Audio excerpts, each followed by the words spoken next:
তো বন্ধুরা, কেমন আছেন আপনারা? আসসালামু আলাইকুম। দুপাশে দুইটা খালি বক্স, তাই না? কি আঁকছি আমি, কি মনে হচ্ছে? প্রথমে দিলাম সার্কেল, তারপর উপরে একটা মুখ দেখা যাচ্ছে, ওখানে একটু ওভাল। কয়েকবার পেন্সিলে তোমরা হালকা করে এঁকে নেবে। আর ড্রয়িং করার সময় অবশ্যই মনে রাখবে, প্রথমেই ডার্ক করে এঁকে ফেলবে না। লাইট একদমই হালকা হাতের উপরে আঁকবে, তাহলে মুছলেও দাগটা পড়ে যাবে না। সার্কেলটা যেন দুই দিকেই সোজা হয় এবং বেশ একটু রাউন্ড শেপই হয়। একটু তোমরা যেহেতু ছোট, একটু বাঁকাতারা হতেই পারে, এটা কোনো প্রবলেমই না। ব্যাস এঁকে দিলে নিচে কিছুর উপর তো একটা রাখা, তাই না? ওটাও আঁকতে হবে, একটা টেবিল বা একটা কিছুর উপরে রাখা আছে জিনিসটা। ভিতরে পানি দিয়ে দিলে।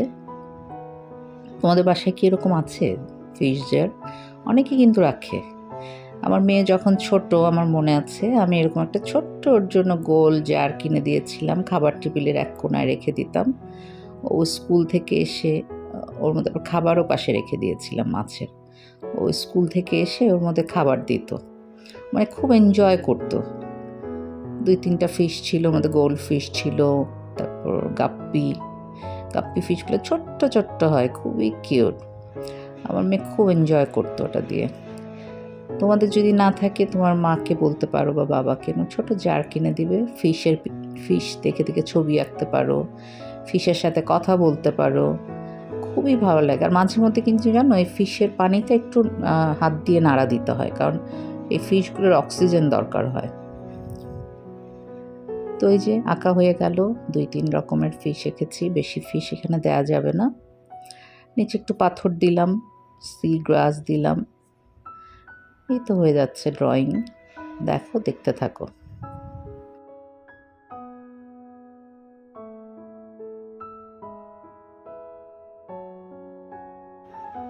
আচ্ছা, গোল শেপেরটা হয়ে গেল, জার আঁকা। এবার আমি একে দেখাবো রেক্ট্যাঙ্গেল শেপের একটা ছোট্ট অ্যাকোয়ারিয়াম আর জার, যেটাই বলো তোমরা।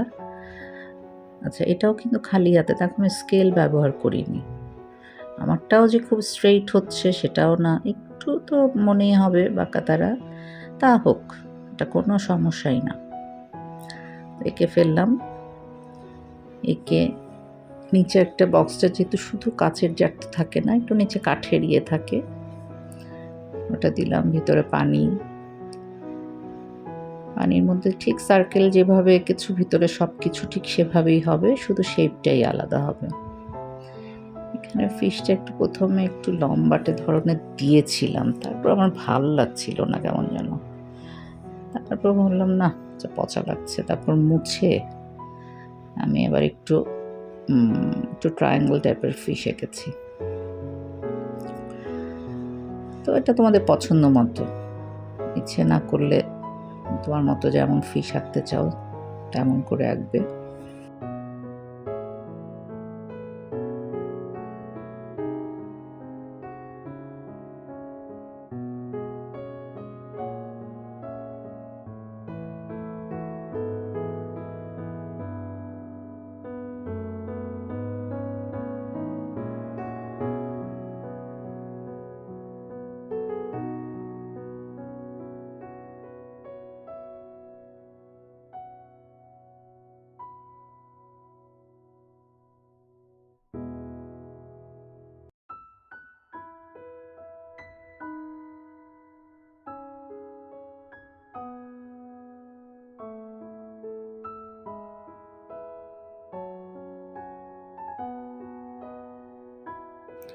ব্যাস, 2টা ড্রয়িং হয়ে গেল। এবার আমি মার্কার দিয়ে ব্ল্যাক বর্ডার দিয়ে দেব। মার্কার দিলে একদম সুন্দর ফুটে উঠবে ড্রয়িংটা। দেখো, মার্কার দিয়ে একদম দাগের উপরে লাইন বরাবর সুন্দর করে ড্রয়িং করবে। করে পুরোটা মার্কার করে, যেভাবে অন্য ছবিগুলো এঁকে দেখাই সেভাবেই পুরোটা মার্কার দিয়ে আগে লাইনগুলি ঠিক করে নেবে। সেদিন আমার একটা আর্ট স্কুলের বাচ্চা বলছিল, মিস আমার স্কুলে সিলেবাসে দিয়েছে ফিশ জার, ফিশ অ্যাকোয়ারিয়াম, ওকেও এঁকে দিলাম। তখনই আমার মনে হলো যে হ্যাঁ, তোমাদের তাহলে এটা দেখাতে পারি, নিশ্চয়ই তোমাদের স্কুলেও থাকতে পারে, তোমাদের কাজে আসতে পারে। আমি তো আর্ট ক্লাস নেই, প্রথমে একটা ব্লগে দেখিয়েছিলাম আর্ট স্কুল আছে, ওখানে 2 দিন ক্লাস নেই আমি। ছোট ছোট বাচ্চারা আসে, অনেক ছবি আঁকে। ওদের স্কুলের কিছু সিলেবাসে দেখি ড্রয়িং, ওগুলো থেকে তোমাদের দেখাবো। তো এই তো পানিগুলি সুন্দর, ফিশ। আর অ্যাকোয়ারিয়ামের ভিতরে ফিশগুলি একটু বড় করে আঁকবে, একটু বড় করে দিলে কালার করতে ইজি হবে, তোমাদের দেখতেও ভালো লাগবে, অনেক কালারফুল হবে। আর দেখো অ্যাকোয়ারিয়ামের ভিতরে যে ফিশগুলি রাখা হয় এত ভালো লাগে, তাই না? এত কালারফুল ফিশ। মানে পৃথিবীতে আল্লাহ যে আমাদের জন্য কত রকম সুন্দর সুন্দর কালারফুল কত কিছু দিয়েছেন, তাই না? আল্লাহর কাছে হাজার হাজার শুকরিয়া যে আমরা কত কিছু পাই, কত কিছু দেখি, কত কিছু খেতে পারি। আল্লাহর কাছে শুকরিয়া আদায় করে আসলে শেষ করা যাবে না। তো কিছুর জন্য তোমরাও আল্লাহর কাছে শুকরিয়া আদায় করবে। এই তো ছোট ছোট দেখো কতগুলো গাপ্পি ফিশ এঁকে দিলাম, পাথরগুলি দিলাম, সি গ্রাস দিলাম। দেখতে কত ভালো লাগছে না? একদম ইজি একটা ড্রয়িং, কিন্তু মানে কি মজা লাগছে, আমারই ভালো লাগছিল ছবিটা আঁকতে। এই তো আমি আবার একটু ডট টট একটু ফিশের মধ্যে ভালোই লাগে দিতে। যাই হোক, দেওয়া হলো, টেবিলটাও করে দিলাম।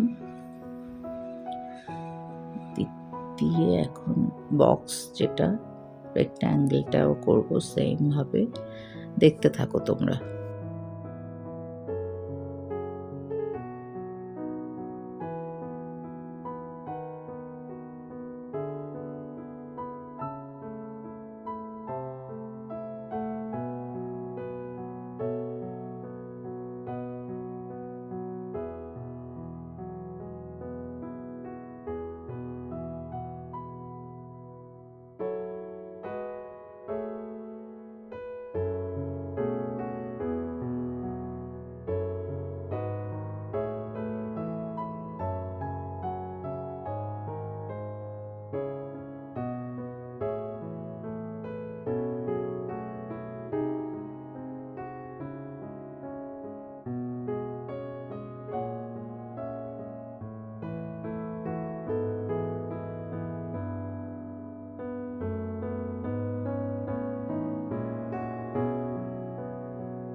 আচ্ছা, ড্রয়িং হয়ে গেল, দুটারই ড্রয়িং, তারপর ব্ল্যাক বর্ডার হয়ে গেল। এখন কালার করছি আমি এটার মধ্যে অ্যাক্রিলিক মার্কার দিয়ে। অ্যাক্রিলিক মার্কার দিয়ে একটা জিনিস সুবিধা কি, কোনো মানে বাইরে কালার চলে যাওয়ার কোনো ভয় থাকে না। ছোট জায়গা যেহেতু, তোমরা অ্যাক্রিলিক মার্কার দিয়ে করতে পারো বা পেন্সিল কালার দিয়ে। তো দুটো আমি একই সাথে করছি, একবার এটা করব, একবার এটা করব। পানির ভিতরটা পুরোটা কালার দেইনি ইচ্ছা করেই, তাহলে হিজিবিজি লাগবে। ভাবলাম একটু জাস্ট পানির ইয়েটা বুঝাই। আর এই তো ওটা একটু ডার্ক ব্লু দাও, নিচেও একটু ডার্ক ব্লু, ফিশগুলো একটু কালারফুল। আর আসলে ছবি আঁকা এবং রং করা পুরোটা নিজের উপরে। ছবি আঁকা রং করা মানে তুমি যত কালারফুল করতে পারো, যত দেখতে ভালো লাগবে ছবি, ততই বেশি ভালো। পাথরগুলি দিয়ে দিচ্ছি ব্রাউন, আবার একটু অ্যাশ দিব, একটু লাইট ব্রাউন। ফিশগুলি রং বেরঙের। এই তো করতে থাকো আমার সাথে তোমরা।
কোনো ছবি রং করার পর পুরো চেহারাটাই পাল্টে যায়, তাই না?